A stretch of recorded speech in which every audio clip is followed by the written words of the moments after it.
ஆண்டவரும் இரட்சகருமான இயேசு கிறிஸ்துவின் ஈடு இணையற்ற நாமத்தில் அன்றன்றுள்ளப்பம் வாசகர்களுக்கு எங்கள் அன்பின் வாழ்த்துக்கள். 2025 ஆண்டு மே மாதம் 16ஆம் தேதி வெள்ளிக்கிழமைக்குரிய தின தியானம். இன்றைய தலைப்பு முடிசூட்டினார். 8ஆம் சங்கீதம் 5ஆம் வசனம் சொல்லுகிறது, நீர் அவனை தேவ தூதரிலும் சற்று சிறியவனாக்கினீர், மகிமையினாலும் கனத்தினாலும் அவனை முடிசூட்டினீர். நம் அருமை ஆண்டவர் அண்ட சராசரங்களையும் உருவாக்கினவர். சகல அதிகாரமும் ஆளுகையும் உள்ளவர். அவர் வெளிச்சம் உண்டாக கடவது என்று அதிகாரத்தோடு சொன்ன ஒரு வார்த்தையினால் வெளிச்சம் உண்டானது. சூரியன், சந்திரன், நட்சத்திரங்கள் எல்லாம் அவ்வாறே சிருஷ்டிக்கப்பட்டன. அவர் தன்னுடைய அதிகாரத்தையும் ஆளுகையும் மனுஷனுக்கு கொடுக்க விரும்பினார். ஆகவே தன்னுடைய ரூபத்திலே மனுஷனை உண்டாக்கினார். மாடு குட்டி போடும்போது அந்த குட்டி சிறியதாக இருந்தாலும் மாட்டின் உருவத்தையும் ரூபத்தையும் அப்படியே பெற்றிருக்கிறது. அப்படியே மனிதனை கர்த்தர் தேவ தூதரிலும் சற்று சிறியவனாக்கின போதிலும் தன்னுடைய சாயலையும் ரூபத்தையும் அப்படியே அவனுக்கு கொடுத்தார்.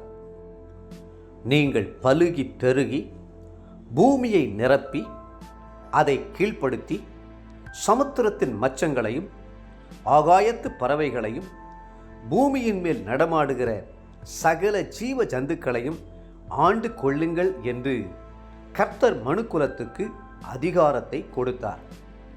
ஆதியாகமம் 1:28.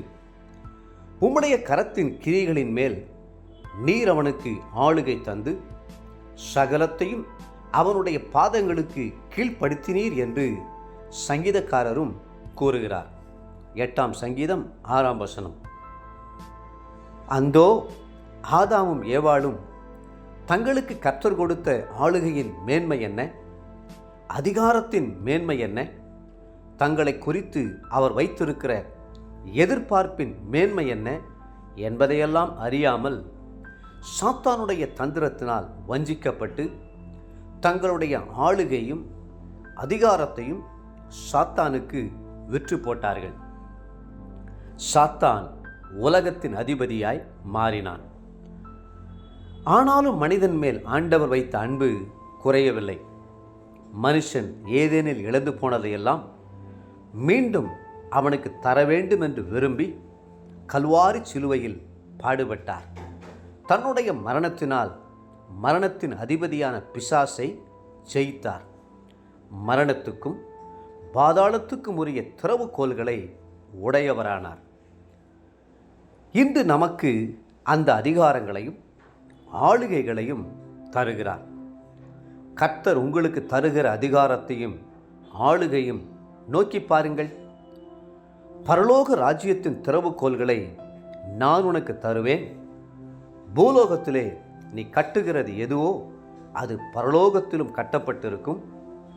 பூலோகத்திலே நீ கட்டவிழ்ப்பது எதுவோ அது பரலோகத்திலும் கட்டவிழ்க்கப்பட்டிருக்கும் என்று வாக்களித்திருக்கிறார். மத்தேயு 16:19.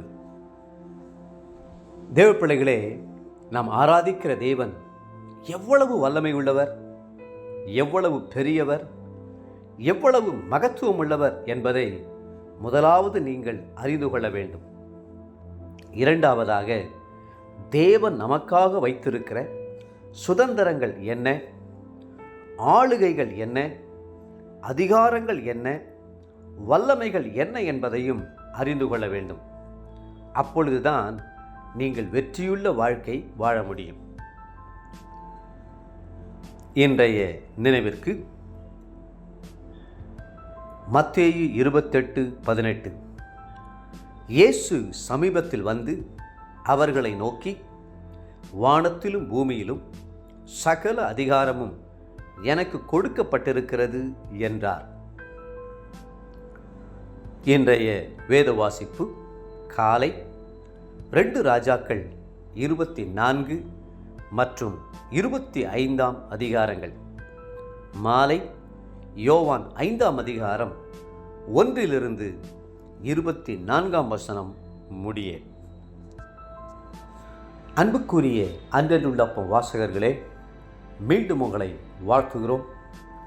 கர்த்தர் உங்களுக்கு அதிகாரத்தையும் ஆளுகையும் கொடுத்திருக்கிறார். அதை பயன்படுத்துங்கள். கர்த்தர்தாமே உங்களை ஆசீர்வதித்து மென்மேலும் உயர்த்துவாராக. ஆமென். ஆமென்.